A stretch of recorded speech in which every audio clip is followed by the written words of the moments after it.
Indonesia dengan wilayah lautnya yang luas merupakan bagian dari Coral Triangle yang memiliki keanekaragaman jenis karang dan ikan karang yang tinggi. Kawasan ini disebut juga dengan Amazon of the Seas karena keanekaragaman tinggi biota laut yang tinggal di kawasan ini. Tepatnya 600 jenis karang dan 2000 lebih jenis ikan karang mendiami wilayah ini. Hal ini membuat Indonesia memiliki 76% jenis karang dan 37% jenis ikan karang yang dapat ditemukan di dunia. Kekayaan alam ini memosisikan Indonesia menjadi pemain besar dalam industri ikan hias air laut dunia. Dalam catatan nilai ekspor ikan hias dunia yang mencakup ikan air laut dan air tawar, Indonesia selalu berada di posisi 3 negara teratas pada kurun waktu 2017 hingga 2021. Bahkan, Indonesia pernah menduduki peringkat teratas pada 2017 dan 2018. Hingga saat ini, tujuan ekspor terbesar Indonesia adalah Eropa dan Amerika Serikat. Bali merupakan daerah pengekspor terbesar sehingga menjadi area perdagangan penting industri ikan hias air laut.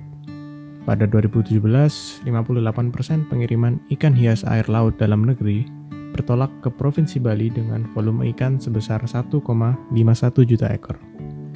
Beberapa masyarakat pesisir di pulau ini menggantungkan hidupnya pada tangkapan ikan-ikan karang ini, salah satunya masyarakat Desa Les, Buleleng, Bali Utara.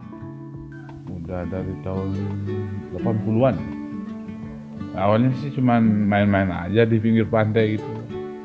Karena lama kan orang-orang proyek zaman dulu yang udah nangkep ikan hias itu rame kan, kita lihat aja dulu gitu.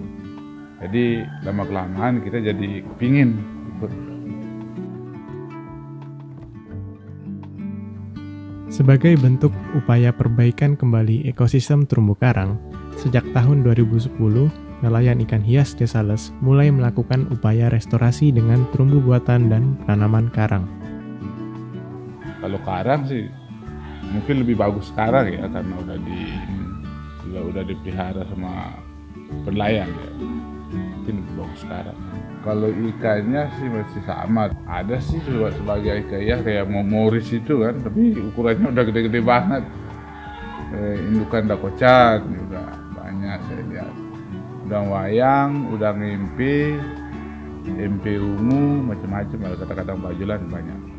Kalau untuk udangnya ya di Simpon.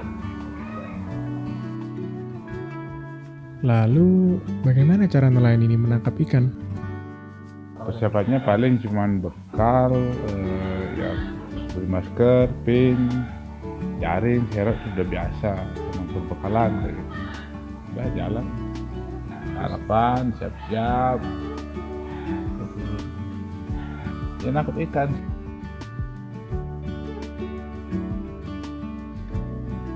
Kalau udah dapat, naik, bungkus lah, jadi di packing dulu. Udah kalau dapat 10-20, udah kasih bungkus. Praktik penangkapan ikan semacam inilah yang saat ini memasok 90% lebih ikan hias air laut di pasaran. Meski telah menggunakan metode yang lebih ramah lingkungan, penangkapan ikan yang berlebihan dari jenis-jenis dengan permintaan pasar yang tinggi dapat memberi dampak buruk pula pada kondisi terumbu karang. Dulu yang favorit ya letersik kayak gitu kan. Tapi sekarang karena nggak ada di sini kan. Letersik sempat ada, tapi cuman anakan doang segede kuku. Mungkin karena laut udah lama bagusnya jadi orang tetap ngambil kan, nggak ada berhentinya jadi berkurang. Karena ini udah berapa bulan, 2 bulan atau 3 bulan bagus, orang tetap ngambil jadi ikannya agak berkurang. Nggak sempat gede dia udah diambil kan. Apalagi ikan hias itu kan musiman dia.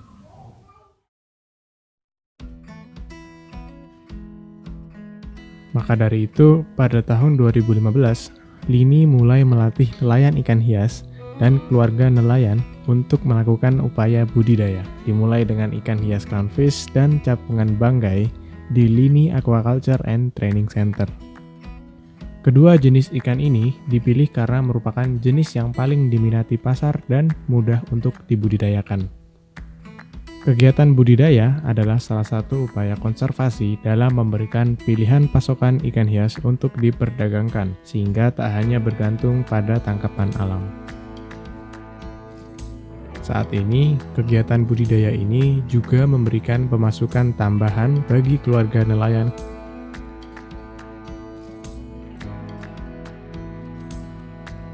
Beberapa persoalan lain dari perdagangan ikan hias di Indonesia adalah keakuratan data perdagangan yang ada.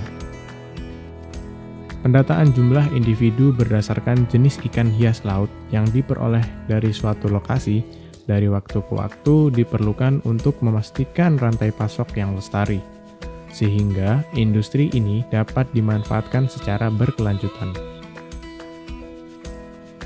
Upaya perbaikan terus-menerus dilakukan demi mewujudkan perikanan ikan hias air laut yang berkelanjutan.